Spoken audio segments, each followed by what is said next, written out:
Only a very few foundations जिनको आप just apply करते हैं और उसके बाद आपको उसको पाउडर नहीं लगाना होता। वो कौन सी फाउंडेशंस होती हैं? मिनरल बेस्ड फाउंडेशंस होती हैं, ठीक है। मूज़ फाउंडेशन होती है। मूज़ फाउंडेशन बहुत ज़्यादा ऑयली स्किन के लिए। ये सब बातें मैंने आपको पहले बताई हुई हैं और आई बटन में मैं आपको इन सब वीडियोस के दे दूँगी, लिंक्स दे दूँगी। आपने फाउंडेशन लगाई, अनलेस कि इट्स अ मिनरल फाउंडेशन और it's a move based foundation, उनके ऊपर आपको सेटिंग पाउडर या ये जो लूज़ पाउडर होता है, बनाना पाउडर होता है, ट्रांसलूसेंट पाउडर होता है, मिनरल बेस, मैं बार बार कह रही हूँ, मिनरल बेस और मूव बेस्ड फाउंडेशन पर ये चीज़ें लगाने की ज़रूरत, पाउडर लगाने की ज़रूरत नहीं है, कॉम्पैक्ट पाउडर भी लगाने की ज़रूरत नहीं है। लेकिन अगर आप ऑयल बेस्ड फाउंडेशन, आप ट्रायल एंड स्टिक यूज़ कर रहे हैं, आप स्टेज लाइन स्टिक यूज़ कर रहे हैं, आप लिक्विड फाउंडेशन यूज़ कर रहे हैं, आप क्रीम बेस्ड फाउंडेशन यूज़ कर रहे हैं, इन सब के ऊपर आपको सेटिंग पाउडर हर हालत में लगाए। अगर आप नहीं लगाएंगे तो आपकी फाउंडेशन जो है वो ट्रांसफ़र होना शुरू हो जाएगी। अच्छा जी, आप ट्रांसलूसेंट पाउडर लगाना है या आपने फेस पाउडर लगाना है, कॉम्पैक्ट पाउडर लगाना है या आपने बनाना पाउडर लगाना है? वंस अगेन अब ये क्वेश्चन आ जाता है। आई वुड सजेस्ट कि you start with using a compact powder. उसका फ़ायदा ये होता है कि जब बहुत ज़्यादा गर्मी होती है तो ज़रूरी नहीं कि आप फाउंडेशन लगाएं, you can just use a compact powder. लेकिन आप खाली ट्रांसलूसेंट पाउडर या बनाना पाउडर अपने फेस पर यूज़ नहीं कर सकते। You have to have a foundation under it before you use a translucent powder और अ बनाना पाउडर, ठीक है। तो इस वजह से मैं आपको सजेस्ट करूँगी दैट फॉर बिगिनर्स या जिन्होंने सिर्फ एक फाउंडेशन, एक कॉम्पैक्ट पाउडर और मिनिमम सा मेकअप जो है वो अपने पास रखना है, उनके लिए सजेस्टेड ये है कि वो सबसे पहले एक अच्छी फाउंडेशन ख़रीदें और एक कॉम्पैक्ट पाउडर जो है वो ख़रीदें और उसको जो है वो यूज़ करें। कॉम्पैक्ट पाउडर अपने पर्स में रखें और जब भी आपको लगे कि आपके ऑयली एरियाज़ के ऊपर, टी जोन के ऊपर यूजुअली ऑयल आ जाता है, आपकी ऑयल आ रहा है, अपना कॉम्पैक्ट पाउडर निकालें और उसको हल्का हल्का डैप कर लें और उसको मतलब इतना ज़्यादा नहीं लगाना कि नाक अलग से पकौड़ा लगना शुरू हो जाए, लेकिन ये कि आपने उसको हल्का हल्का ऑयल को एब्जॉर्ब करवा लेना है। ये बात हो गई। ट्रांसलूसेंट पाउडर, बनाना पाउडर, ये जो जितने भी पाउडर्स होते हैं, अगर आप इनको लूज़ पाउडर जो जितने भी होते हैं, अगर आपकी स्किन बहुत ज़्यादा ड्राई है और आपने किम कार्दाशियन स्टाइल या निकी ट्यूटोरियल स्टाइल अपने यहाँ पर जी बेकिंग स्टार्ट कर दी है और यहाँ पर बेकिंग स्टार्ट कर दी है और आपने खूब अच्छे तरीके से जो है अपने फेस को एक अवन में कन्वर्ट कर दिया है, तो क्या होगा कि आपकी स्किन इतनी ज़्यादा ड्राई हो जाएगी। मेरे साथ ये हो चुका हुआ है और आई नो कि मैंने देखा कि जी इस तरीके से उन्होंने जो है वो बेकिंग की, अंडर आई एरिया पे बेकिंग की, उन्होंने इस जगह पे बेकिंग की, ये सारा एरिया किया और उसके बाद जी बहुत अच्छी फिनिश आई, सब कुछ हो गया। लेकिन मैं मुझे समझ ना आए कि वो क्या रहा है।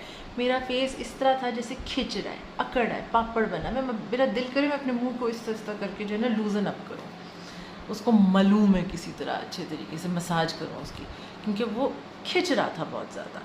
और वो जिस वक्त मैंने फाउंडेशन उतारी, मुझे जो है थोड़ा सुकून आया। उसके बाद फिर मैंने थोड़ी और रिसर्च की, मैंने कुछ कोर्सेज़ भी किए हुए हैं वहाँ, वो मैंने कंसल्ट किया, तो वहाँ पे समटाइम्स मिस हो जाती हैं चीज़ें, तो मैंने उसके अपने नोट्स में देखा तो उसमें ये लिखा हुआ था कि जी जो ट्रांसलूसेंट पाउडर है या जो लूज़ पाउडर है या इवन जो कॉम्पैक्ट पाउडर है, अगर आप बहुत ज़्यादा ड्राई स्किन के ऊपर यूज़ करेंगे तो आपकी स्किन ना सिर्फ ड्राई हो जाएगी बल्कि अल्टीमेटली आफ्टर प्रोलॉन्ग्ड यूज़ आपको रिंकल्स आ सकते हैं। अब यूट्यूबर्स हैं, इंस्टाग्रामर्स हैं, वो आपको बड़े ज़बरदस्त किस्म के मेकअप ट्यूटोरियल सिखाएंगे, वो बेकिंग भी करेंगे, आउटरेजस किस्म की आपको जो है वो टेक्निक्स बताएंगे। लेकिन होता क्या है कि जब ये आपका जो एरिया है, जो अंडर आई का एरिया या ये आपका एरिया, ये बहुत ज़्यादा जो है इसमें स्वेट ग्लैंड्स नहीं होते हैं, ठीक है। इसके अंदर ऑयली, ये एरिया ऑयली नहीं होता है, ये एरिया बहुत ज़्यादा ऑलरेडी ड्राई होता है और रिंकल प्रोन होता है। अगर आप इसको बेक कर करके बेक इसका आप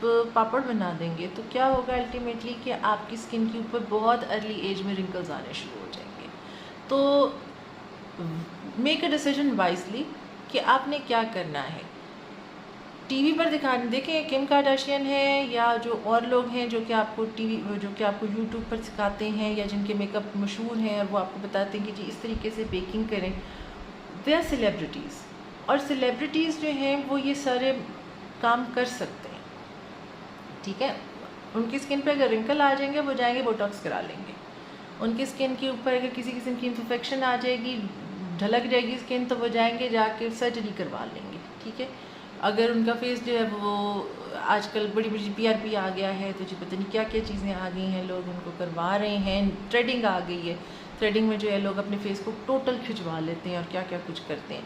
तो they go through all those things सारा वक्त उनके साथ ये चीज़ें, क्योंकि उन्होंने देखें लाइमलाइट में रहना होता है और उन्होंने अपने उनका फेस ही है जो कि उनको मशहूर किए हुए हैं, फेस एंड बॉडी।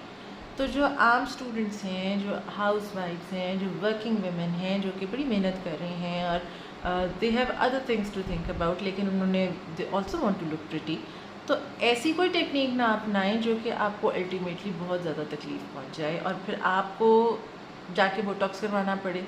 बोटॉक्स के अपने साइड इफ़ेक्ट्स हैं, पूरी की पूरी शक्ल ही बदल जाती है। तो नेचर के करीब रहें, मेकअप करें, मैं भी करती हूँ, लेकिन ये कि उसका ये मतलब नहीं कि आप बिल्कुल ही आउटरेजस हो जाए। सो ये कुछ 1-2 पॉइंट्स हो गए। अब उसके बाद नेक्स्ट मैं आपसे बात करना चाहूँ,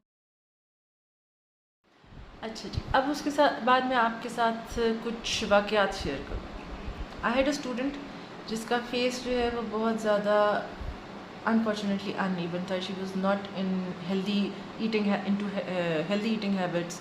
उसकी फेस जो है वो बहुत ज़्यादा ख़राब हुआ था जी। वो सारी सहेलियाँ बैठी हुई थी, उन्होंने एक दूसरे को मशवरे देने, बच्चियाँ थीं 20-20 साल की, तो उन सब ने एक दूसरे को मशवरे देने शुरू किए कि तुम ऐसा करो कि तुम जो है वो डर्माकोल फाउंडेशन जो है वो लगाओ। वो बच्ची ने जाके तो डर्माकोल फाउंडेशन जो है वो परचेज़ कर ली, और परचेज़ भी उसने की 2 नंबर, क्योंकि ओरिजिनल कहाँ से मिलती है इसका भी नहीं लोगों को पता होता। अच्छा जी, तो उन्होंने जो फाउंडेशन है, डर्माकोल की फाउंडेशन है, फटती हुई गर्मियों में उन्होंने फाउंडेशन मंगवा ली किसी फेक पेज से, और वो फेक पेज से फाउंडेशन मंगवा के उन्होंने बहुत सख्त शदीद गर्मियों में दोपहर के वक्त अपने फेस के ऊपर अप्लाई की, और वो यूनिवर्सिटी तशरीफ़ ले आई। और हुआ क्या कि उनके फेस बेहद ऑयली था, उनका ज़ाहिर है यंग एज थी, यहाँ पर पिंपल्स भी उनके काफ़ी थे। और उसके बाद फिर उन्होंने उसके ऊपर जो है वो फाउंडेशन जो है वो अप्लाई की। Dermacol is a very oily foundation, बहुत ज़्यादा ऑयली फाउंडेशन। उसको आपको नंबर 1 सर्दियों में लगाना पड़ता है, बहुत ज़्यादा अगर आपकी ड्राई स्किन है तो उस सूरत में लगाना पड़ता है। मेकअप ट्यूटोरियल्स के लिए बहुत अच्छी, क्योंकि तमाम इन्फेक्शंस को गायब कर देती है, और उसके बाद आपको कंसीलर भी यूज़ नहीं करना पड़ता। तो उन्होंने वो लगाई, उसके ऊपर उन्होंने जो है कोई पैची सा फेस पाउडर जो है वो लगा लिया। And when she entered the class, उनका पूरे फेस के ऊपर जो है ब्लॉचेस बने थे। Every pimple had a crown of its own made of foundation, और वो काफ़ी ज़्यादा गड़बड़ उनकी हुई थी। Anyway, I was not in a position to comment on that, लेकिन ये कि बात उनकी अपनी फ्रेंड्स ने ही फिर और कोई उनको आई एम श्योर बताई होगी, क्योंकि आफ्टर अ फ्यू डेज़ वो फाउंडेशन गायब हो गई। तो ये हरकतें जो हैं ये उस वक्त होती हैं जब आप भेड़ चाल में फाउंडेशन ख़रीद लेते हैं और फिर उसके बाद फ़ेक प्रोडक्ट जो है उस पर आ जाते हैं। डर्माकोल की जो है फेक ओरिजिनल जो प्रोडक्ट है वो कुछ इस किस्म की उसकी जो है वो पैकेजिंग होती है, और ये जो है आपको फ़ेसबुक और इंस्टाग्राम के इनके अपने पेजेस हैं जहाँ से आपको मिल जाती है। अगर किसी को इन्फॉर्मेशन चाहिए होगी तो मैं उनको ज़रूर बता दूँगी। मैंने ये यूज़ की है, लेकिन सर्दियों में, गर्मियों में मैं इसको अवॉइड करती हूँ। वैसे भी इतनी ज़्यादा देर के लिए मैं फाउंडेशन अपने फेस के ऊपर other than for tutorial purpose नहीं रखती हूँ। दूसरा जो वाक़या है वो आपको मैं जो सुनाऊँगी वो है G for a very dry skin, और उसमें भी यही हुआ कि ड्राई स्किन थी, उसके ऊपर जो है वो मैट फाउंडेशन लगा के ढेर सारा ट्रांसलूसेंट पाउडर लगा दिया, तो इट स्टार्टेड केकिंग। ये भी किसी आई डोंट रिमेंबर कि वो कौन थी, आई जस्ट सॉ समबडी, और मैंने फिर उनसे पूछा कि क्या हुआ, तो शी टोल्ड मी कि मैंने कौन कौन सी फाउंडेशन यूज़ की है, कौन कौन सा पाउडर यूज़ किया है। तो देन आई टोल्ड हर कि नहीं, आपको ये सूट नहीं करेगा, बिकॉज उनकी स्किन बहुत ज़्यादा ड्राई थी। अगर स्किन पे बहुत ज़्यादा पोर्स हैं, अगर आपके यहाँ पर फेस धोने के बाद भी आप देखें कि यहाँ बेशक ऑयल ना हो, लेकिन आपके इन एरियाज़ पे और यहाँ पर जो है इस जगह पे आपके बहुत ज़्यादा पोर्स हैं, then you have chances are कि you have an oily skin. अगर आपकी स्किन के ऊपर पैचेस बन जाते हैं, ड्राई पैचेस, फ्लेक्स बन जाते हैं, then you have a very dry skin. तो ये कुछ आपके जो है इसके मतलब भी ट्यूटोरियल एक है, और उसका लिंक मैं आप लोगों को दे दूँगी।